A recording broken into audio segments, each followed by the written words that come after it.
Assalamualaikum warahmatullahi wabarakatuh. Kembali lagi kawan di Legenda Catur Dunia. Masih dari Norway Chess 2024 babak ke-8, yang artinya menyisakan 2 babak lagi kawan. Tapi nanti malam hari jeda kedua, jadi tak ada partai yang digelar nanti malam kawan. Nah, sampai babak ke-8 ini sepertinya Magnus Carlsen ini yang akan menjadi juaranya lagi kawan. Magnus lagi kawan. Sampai babak ke-8 Magnus memimpin turnamen dengan 14,5 poin. Selisih 1 poin penuh sekarang atas Hikaru Nakamura kawan. Karena tadi malam di babak ke-8 Hikaru Nakamura kalah dalam permainan Armageddon oleh Alireza Firoza kawan. Sedangkan Magnus menang atas Pragnananda dalam permainan Armageddon. Dan Ding Liren kalah atau bermain remis saat menghadapi Fabiano Caruana dalam permainan Armageddon. Tentu Fabi yang diuntungkan saat pegang hitam. Dan mereka bermain remis dalam permainan klasikal kawan. Sampai babak ke-8 kawan, Magnus memimpin turnamen. Sedangkan Ding Liren kawan berada di posisi buncit hanya mendapatkan 4,5 poin saja. Ding Liren sangat terpuruk saat ini kawan. Bahkan turnamen-turnamen sebelumnya juga tidak bermain bagus kawan. Performanya sangat dipertanyakan oleh para fansnya kawan. Beda lagi dengan kompatriotnya kawan, pecatur wanita asal Cina, juara dunia wanita Zhu Wenjun. Memimpin turnamen untuk seksi wanitanya kawan. Selisih 1,5 poin atas pesaing terdekatnya Anna Musyuk. Karena Anna Musyuk di babak ke-8 kalah dalam permainan Armageddon saat menghadapi Faisali Ramesbabu. Sedangkan Zhu Wenjun menang dalam permainan klasikal ini yang membuat jarak keduanya lebar 1,5 poin kawan. Zhu Wenjun menang atas Priya Kramling dan rekan Zhu Wenjun yang lain Le Tingji kawan menang atas Hampi Koneru. Sehingga jarak sekarang antara Zhu Wenjun dengan Anna Musyuk selisihnya 1,5 poin kawan. Dan untuk video kali ini kawan, saya akan mengulas permainan Zhu Wenjun kawan. Ini untuk mengakomodasi pertanyaan kawan-kawan yang ingin melihat permainan pecatur wanita di turnamen ini. Karena sampai game ke-8 kita tidak pernah mengulas game-game dari seksi wanita. Permainan Zhu Wenjun versus Priya Kramling dengan ide permainan Nimzo Indian Defense Gajah B4. Banyak sekali kawan variasi dalam permainan Nimzo Indian Defense. Pion E3 jalur normal dipilih oleh Zhu Wenjun, langkah favorit pilihan utama di posisi ini. Pilihan populer lainnya variasi klasikal Menteri C2 kawan. Opsi ketiganya kuda F3. Variasi 3 kuda atau mungkin yang dikenal dengan variasi Kasparov atau variasi kemoh kawan dengan pion F3 atau bahkan dengan pion A3. Atau menteri keluar ke peta B3. Mungkin banyak sekali kawan, gajah ke G5. Ini adalah variasi Leningrad kawan. Tapi kita fokus saja ke gamenya variasi normal dengan pion E3. Kemudian di sini rokade, pilihan utama respon dari variasi normal kawan.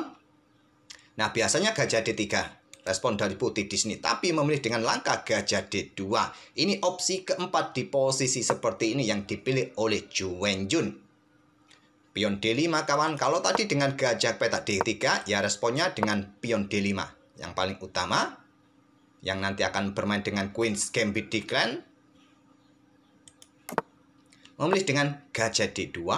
Nah, pion D5, pion B6, 2 opsi populer di posisi ini. Memilih dengan pion B6.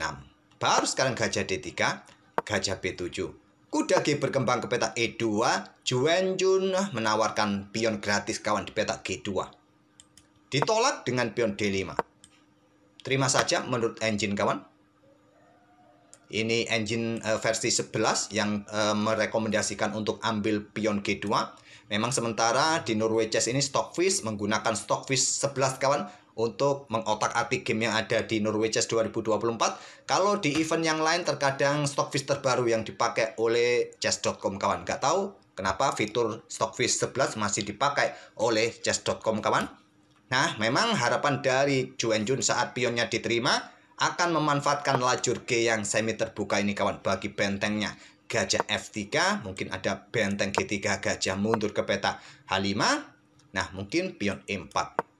Kompensasi yang didapat putih yaitu lajur G semi terbuka, center yang kuat dengan 3 pionnya. Tapi Priya Kramling menolak dengan langkah pion D5. Pion C pukul pion D5 pion E ambil balik. Rokade pendek dari Juanjun sekarang. Benteng E8, ada benteng C1.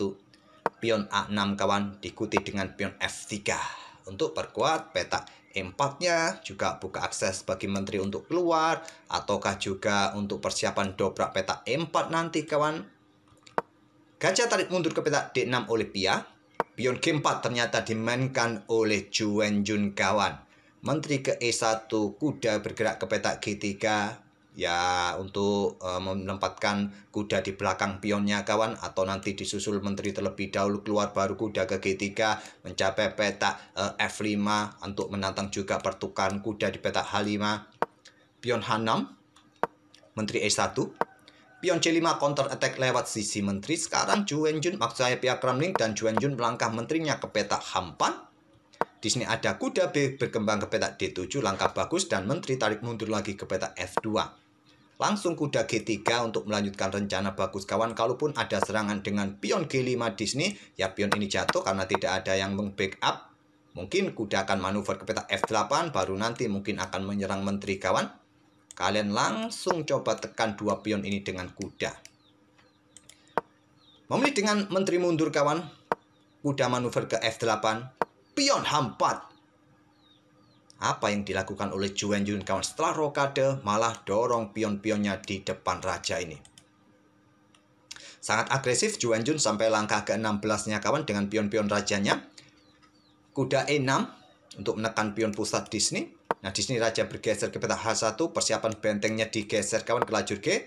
Pion B6 mungkin dengan pion C4 untuk mencoba mengejar gajah ini kawan. Ya, gajah sih banyak opsi untuk bergerak. Kurang bagus juga untuk bermain dengan pion C4 ternyata kawan. Pion B5, pion A3 hentikan posisi pion B kawan. Nah, di sini ada kuda D7, lanjut Pia. Juanjun geser benteng G1, kemudian benteng C8 segera ditempatkan di lajur C untuk persiapan pertempuran di lajur C. Merupakan opsi terkuat menurut engine 11 kawan. Maksud saya engine Stockfish 11 kawan. Tapi memilih dengan manuver kuda D bergerak ke F8. Pion F4, Juanjun mulai dorong pion lagi kawan. Nah, di sini pion C pukul pion D4, pion E ambil balik pion D4, kuda C5. Langkah bagus ini kawan. Ide sangat bagus dari pihak Kremlin. Ancam gajah dan provokasi untuk menawarkan kuda, pengorbanan kuda. Tapi ditolak, gajah mundur ke C2. Stockfish 11 memilih untuk ambil kuda. Ambil balik oleh gajah, menteri ambil balik, korban 2 perwira kawan. Nah, disinilah idenya. Pion D4, discover check. Blokade oleh kuda. Kemudian kalian ambil pion ini terlebih dahulu, skak bisa. Raja bergerak ke sini, benteng ambil kuda, ambil balik, sekak kawan. Raja bergeser ke F1, dan kalian bisa melanjutkan melakukan skak-skak yang berulang kawan. Kalau ingin mengakhiri permainan dengan remis.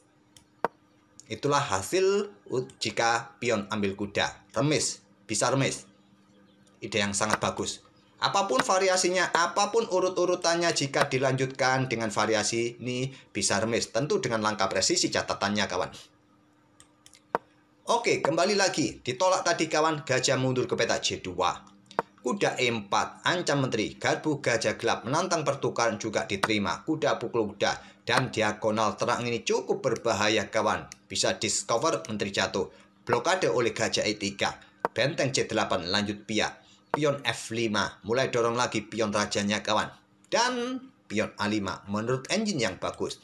Aktifkan menteri naik ke peta D7.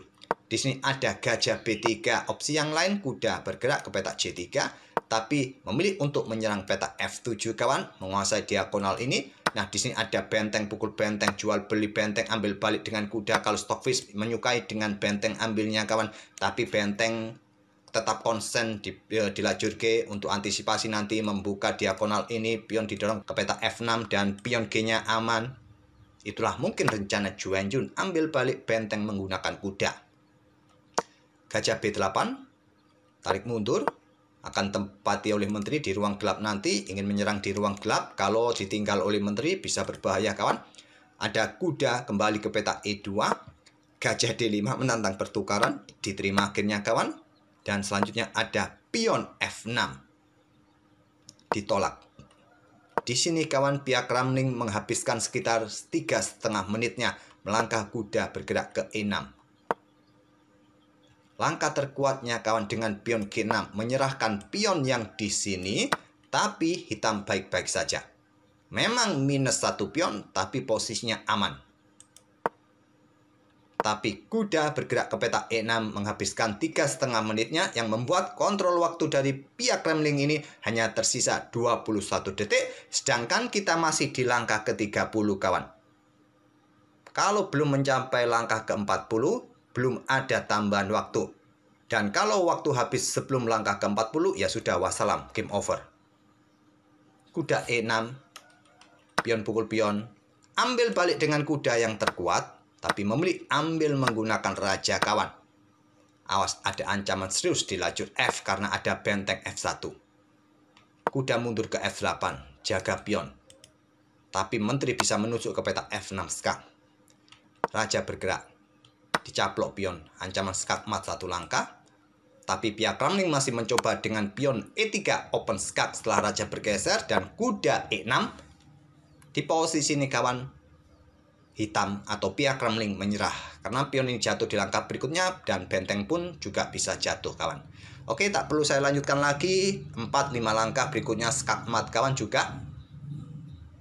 Itulah kawan permainan dari juara dunia Ju Wenjun mengalahkan Grandmaster wanita senior pihak Kramling, ibu dari anak Kramling kawan. Mungkin kalian sering melihat live streamingnya di Twitch ataupun di YouTube. Gimana cantik anaknya kawan. Maaf, habis minum kawan. Minum teh hangat. Biar bibirnya lemes, biar lidahnya lemes untuk ngomong. Tapi sudah terlambat karena ini sudah akhir-akhir langkah dan sudah menyerah hitam di sini. Oke, itulah kawan. Permainan dari Ju Wenjun melawan pihak Kramling. Semoga bisa jadi bahan referensi kalian dalam permainan Lim So In dan defense. Dan kita akan bertemu di video-video selanjutnya. Terima kasih. Wassalamualaikum warahmatullahi wabarakatuh.